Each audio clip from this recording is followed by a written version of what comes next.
Hi everyone, welcome back to Swans Cast. So another win for the Swans, 3 points. Call it ugly if you want, but a 1-0 win over Luton this afternoon. Well, this afternoon, it was very early this afternoon, so quite a while after we're doing this video. I had a bit of time to reflect, just couldn't really fit in a straight sort of live one that we would normally do straight away.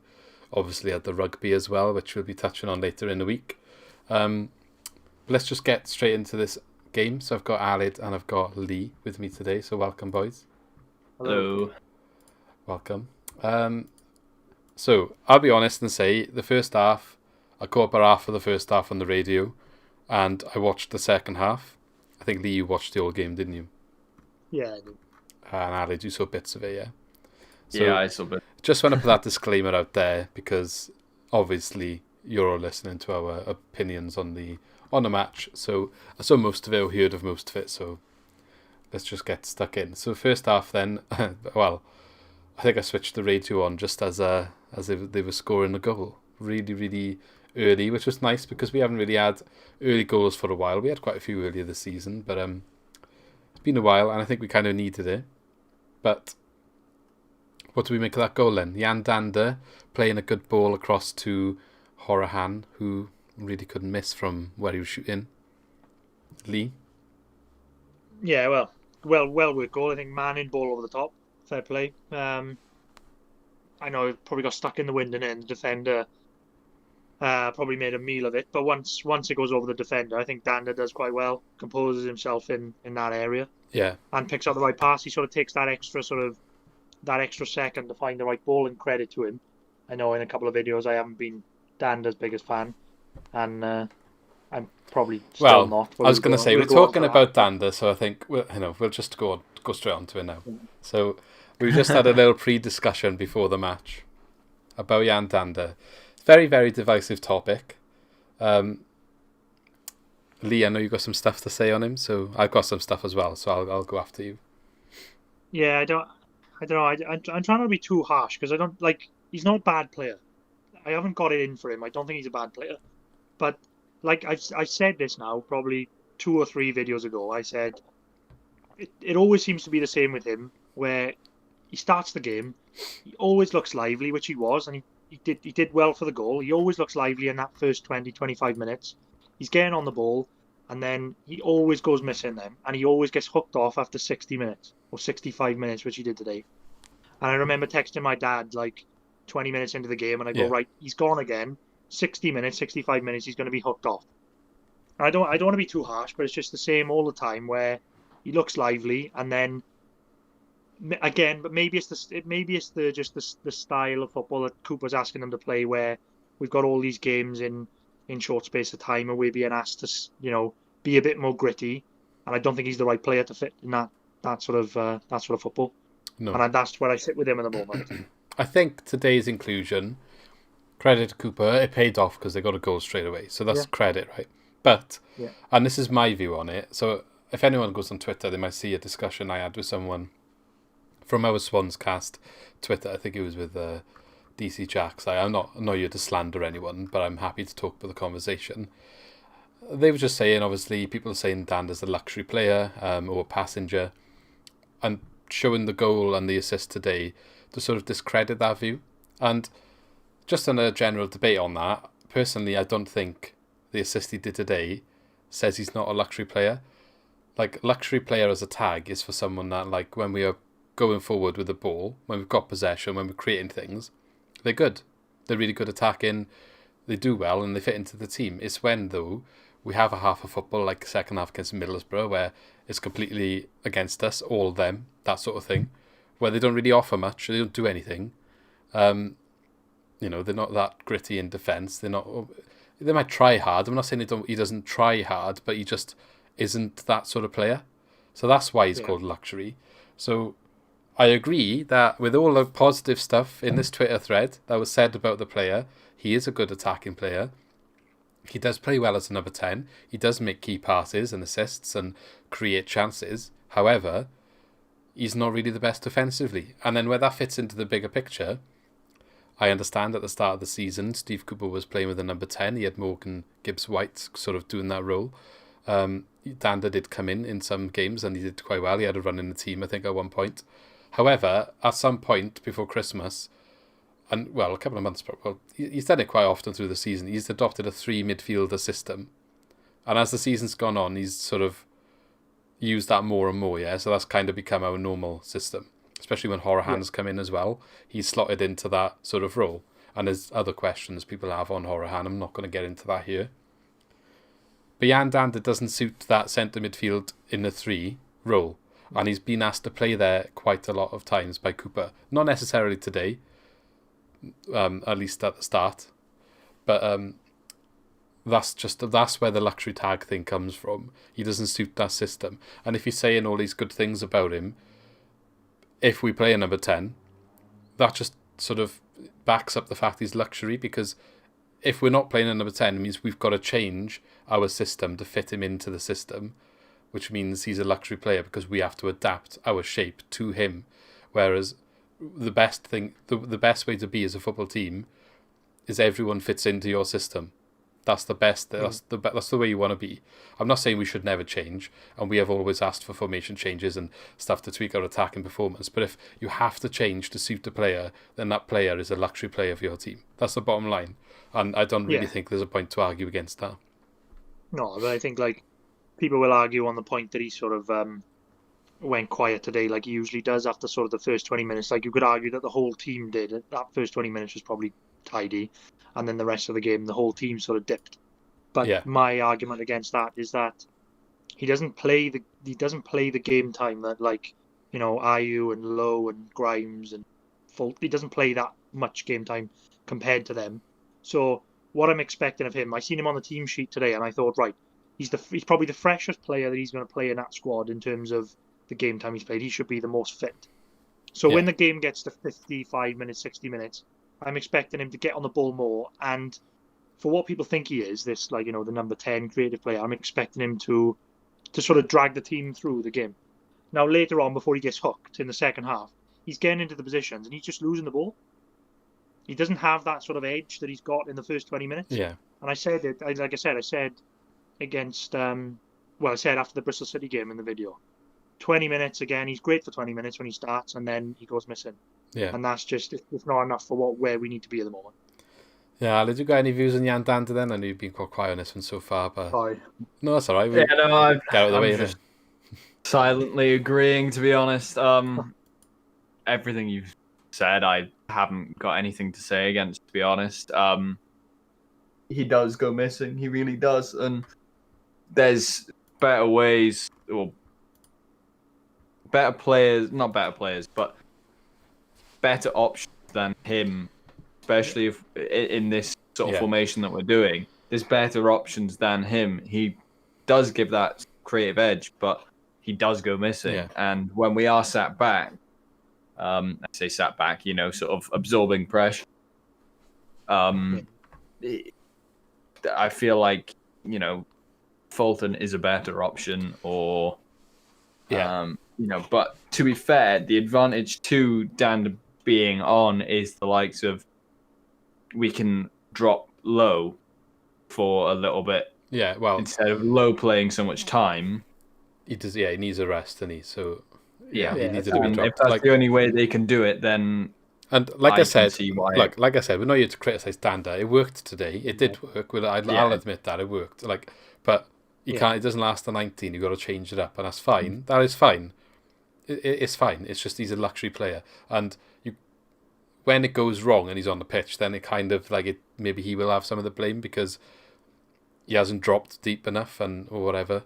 But I'm not blaming him at all. And he did have a decent game today, and that's fine. But he's come on in a couple of games in the last few weeks as well, where he hasn't done anything when he's come on. He hasn't really made an impact. He's tried. He had a couple of shots in the last one, I think, against Blackburn, but they were awful. But he's not really making an impact. He had a good assist today, and he showed his qualities. But it's. I feel guilty. Sort of slating him, because it's not wholly his fault. But I think it is quite a hot topic at the moment with him, because I just don't know where he fits into the squad. I don't think we're slating him though. We're just talking about him, and the big, like, he's fine. He's a good squad player, to be honest, good option to have. But we're coming into the run-in, and everyone's criticising the way we're playing. And to be honest, I think it's time to accept it's not going to change to the end of the season. We're not going to see the good matches we played earlier this season where we played good football. It's not going to come back, I'd imagine, this season. Partly because of tiredness, partly because of the nerves, partly because of the mentality going into the run-in. You're scared to lose a game because you want to get automatic promotion. And don't just say, oh, well, we should be trying to get out of all this, we should be going for it. This happens to every team that gets in this situation. It's happened to Watford. They scripted a win against Cardiff today, and they probably shouldn't have. The keeper made a howler for their free kick. Brentford had a dodgy penalty yesterday, so we've had enough of that the last couple of games. So, like, it's not just us that's going through this sort of thing. And I think our fans need to realise that. It's not necessarily like Cooper's playing negative football. We're sitting back after going 1-0 up. It's not... There's more... It's bigger than that. It's not like that is literally it. It's different as well because, all right, I know, like, when we got promoted, you know, way back when with Rodgers, we were always on the outside looking in, so you're always chasing it. And then, like, even last year, you know, we're on the outside of the playoffs looking in, and we're always chasing it. So you've got to play the football that suits that, in the sense that you've got to win games to get in there. And you're seeing it now with Barnsley. They've just won, like, all these games in a row because they've been on the outside looking in, and now they are in there. Maybe you'll start to see them sort of playing in a way where they don't want to lose the game. Cardiff did it. They got in. Cardiff did it. They got in, and now they've dropped off again. Well, that's it, and we haven't been in this position where realistically the top two is in reach. So you are playing a style of football where realistically, if we go unbeaten for the rest of the season, you probably get promoted. And you are seeing us play that sort of way. Yeah, I think that's where it's coming from. It's not great to watch. Like, I'm not going to say it's great to watch because it isn't. But yeah, and we're all frustrated when we're watching it. We are here. We all talk about it, and we're like, "Oh God, we're playing like that again." But it is what it is. Like, and I took it upon myself since we spoke to Ben the other day as well to kind of watch a couple of the other games and take a little bit of an interest of what the other teams around us are doing, and it's really quite similar. It's not just us that's having this like drop off. Norwich is probably the exception, but their squad quality, like, they basically didn't lose anyone when it came down, like 1 or 2 players. And I think they had that blip where we were like, oh, maybe, but I think for the majority of the season, everyone's been saying they're going to just go on and win it quite easily. Everyone else, though, is definitely like, it's tense for that second spot, and it's showing basically through in the performances.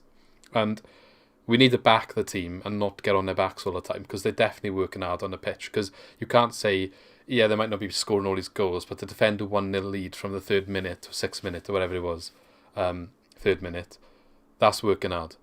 I don't care what anyone says. That's working hard. That's showing passion, and that's putting all they can in to try and get that win.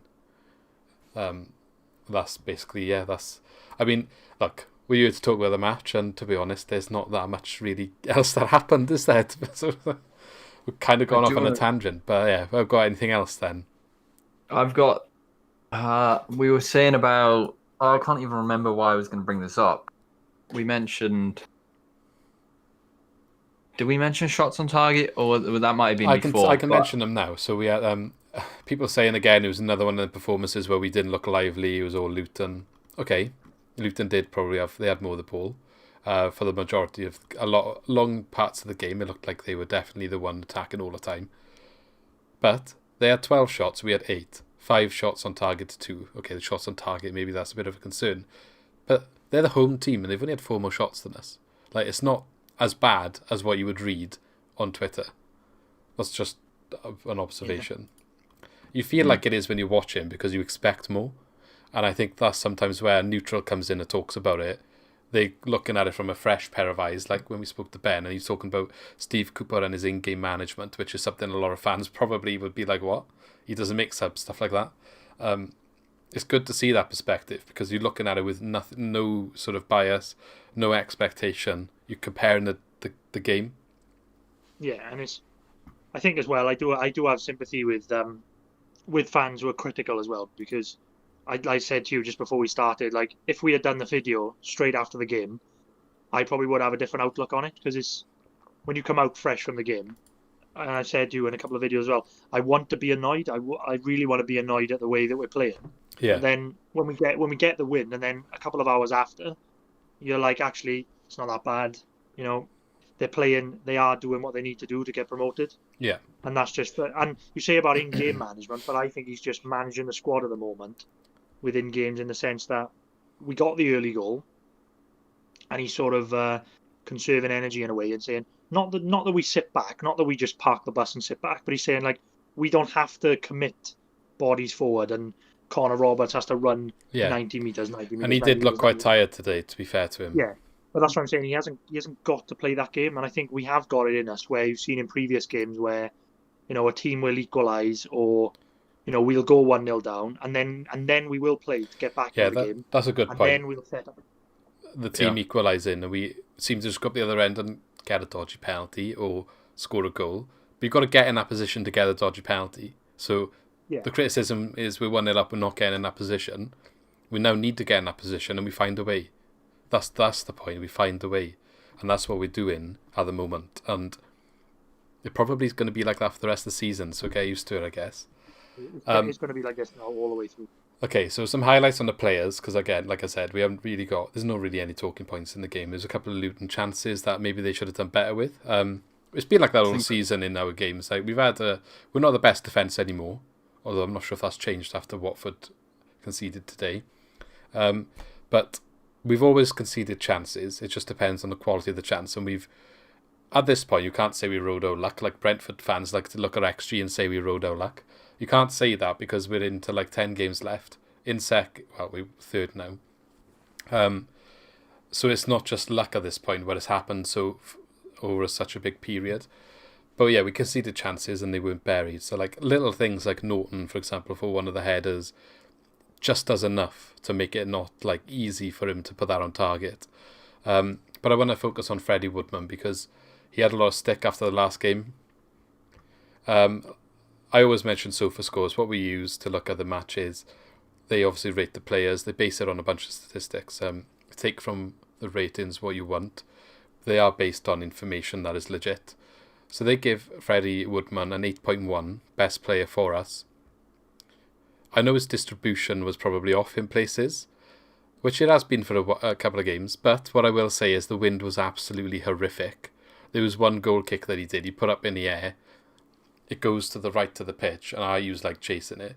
And you can literally see Ayu bending his run because the wind has taken the ball and is going left. Like, it was swirling around the stadium, quite bad. Maybe you couldn't see it so much on the telly, but they were very vocal about it on the radio, that it was horrendous.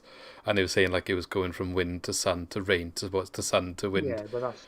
I'm not using that as an excuse, but for like some of the longer balls, like it's going to have a factor. And it's a factor for both teams.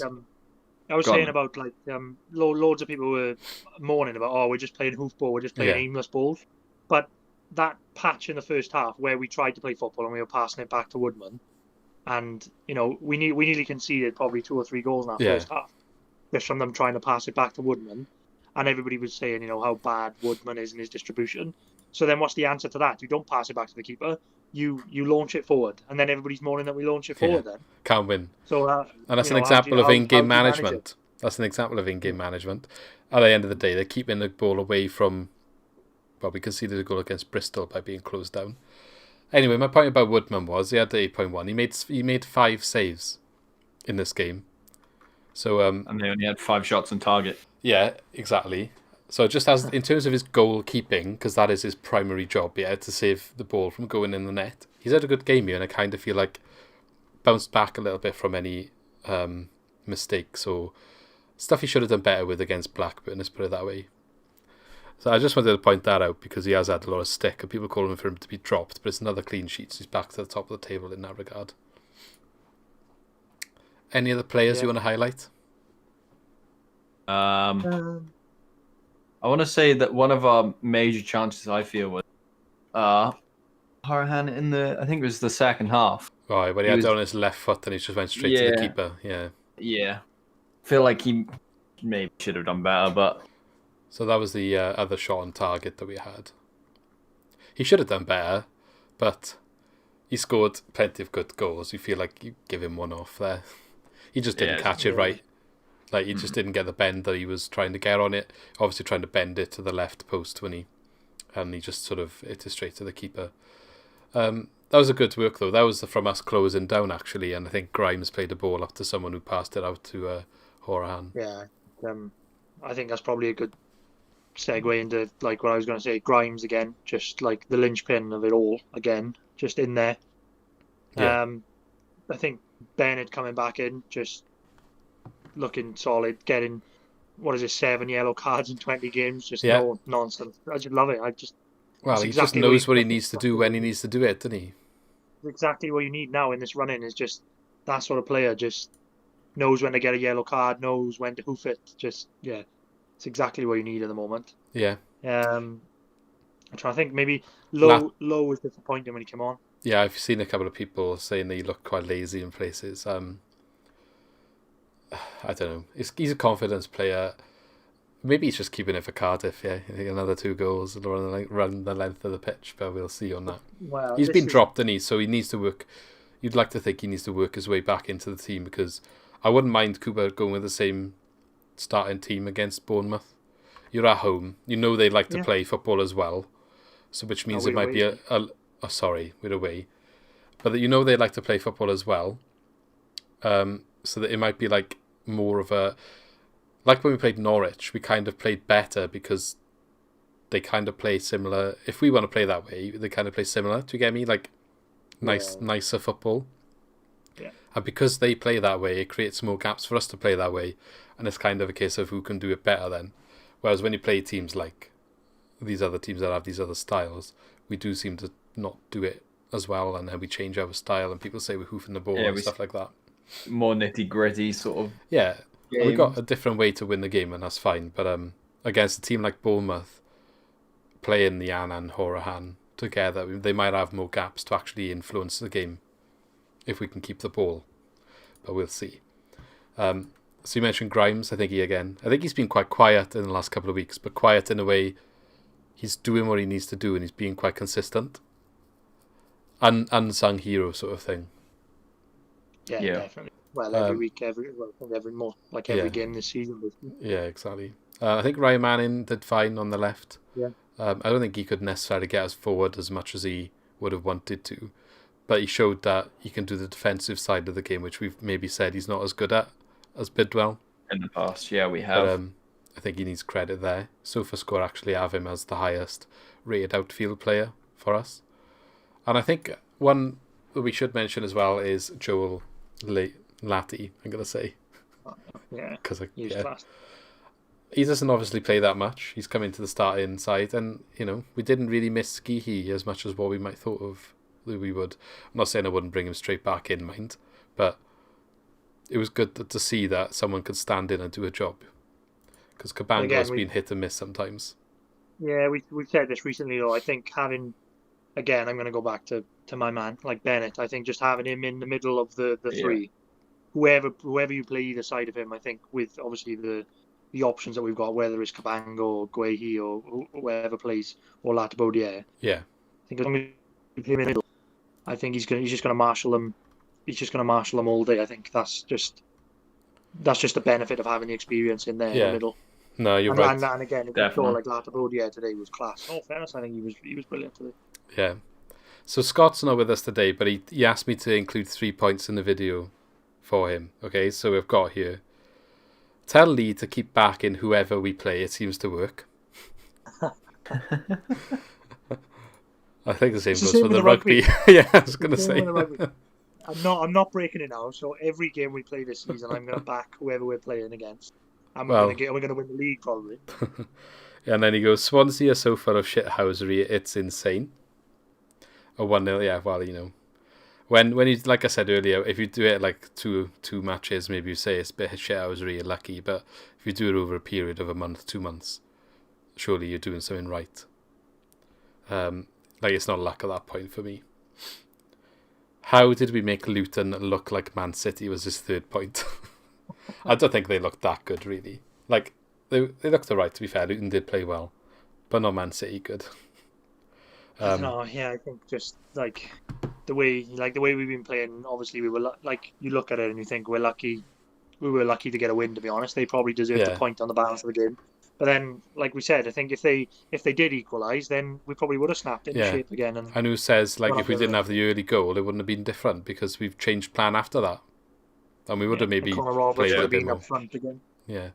The other thing he mentioned, which wasn't part of his point, I was just talking to him, the subs that Cooper made were very good and changed the game. So he gets a lot of stick for subs. But he made some good ones at good times. Oh, did he take off Horahan and Dhanda, was it? They took off? Yeah. For Felton and Lowe. Yeah.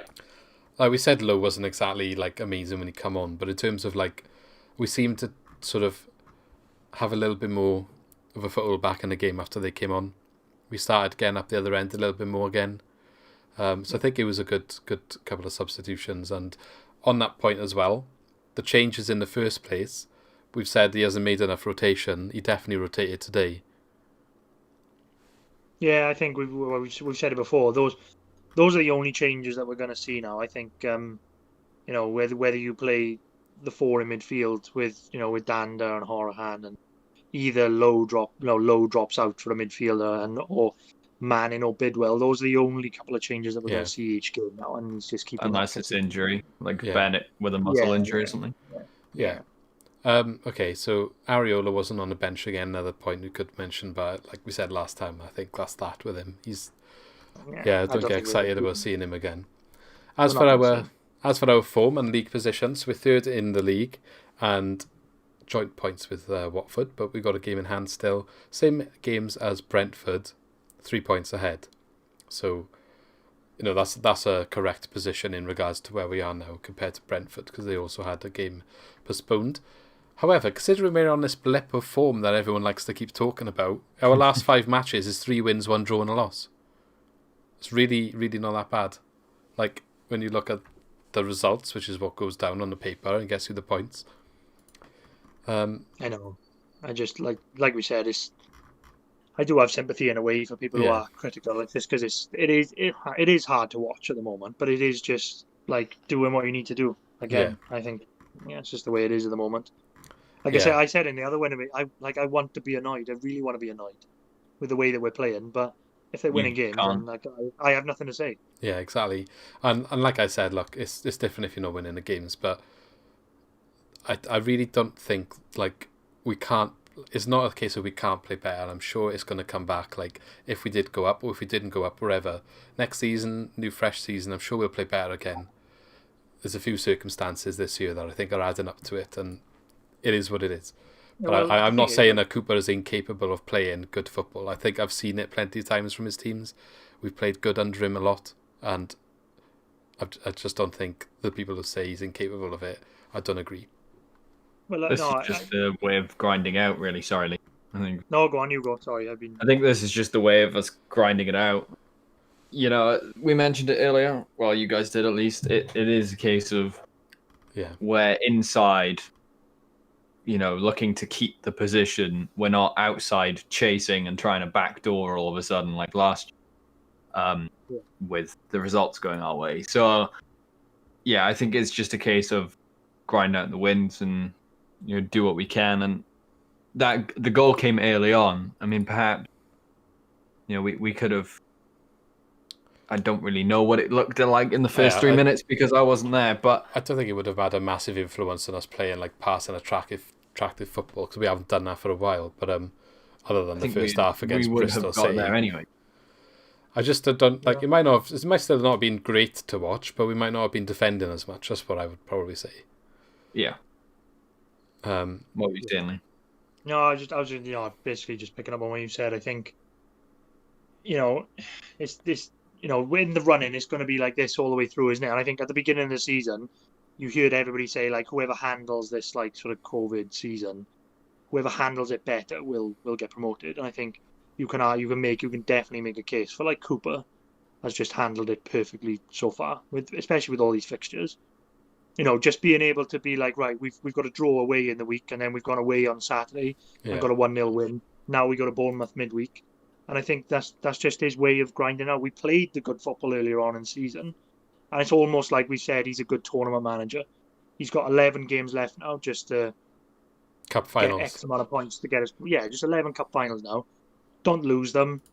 you know, we saw with Leeds last year when they came down to us. And Yeah, they we beat us battered 1-0, them, didn't didn't they? Yeah, Hernandez scored late and he 1-0. Maybe not it's bad. exactly the same thing. It's exactly Yeah. the same thing.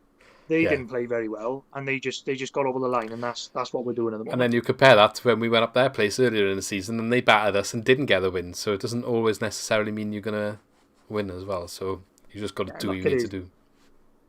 Yeah. Any last words on today's match then? Man of the match. Yeah, who do you give it to? I don't know. Just throwing it out there. Lee, you watched the full game, so you can pick a man of the match. Bloody hell. It's hard again. I think we said in the last video it's hard to pick a man of the match. I'll say, I don't know. It's easy to say Ayew because I don't know. He looks dead on his feet, but he just seems to be everywhere again. But no, I'll go with Grimes today because he just seemed to hold it all together again. Yeah. So I'll go with Grimes. That's fair enough. I don't actually know who got the official one, but Grimes is just, as for him and people saying about him being his captaincy credentials not being what they need to be, I don't think it's a bad captain to lead the team to the playoffs and then currently challenging for automatic promotions, whatever you say. Like, that's a good CV. You put that on your CV. Okay, that's fine then. I haven't got all of our predictions in front of me because they're all in a conversation. I didn't write them down, so I'll just add them onto the table and we'll see where that adds up. I'll get that up next time. But otherwise, cheers for joining, lads. As always, thanks for watching the video.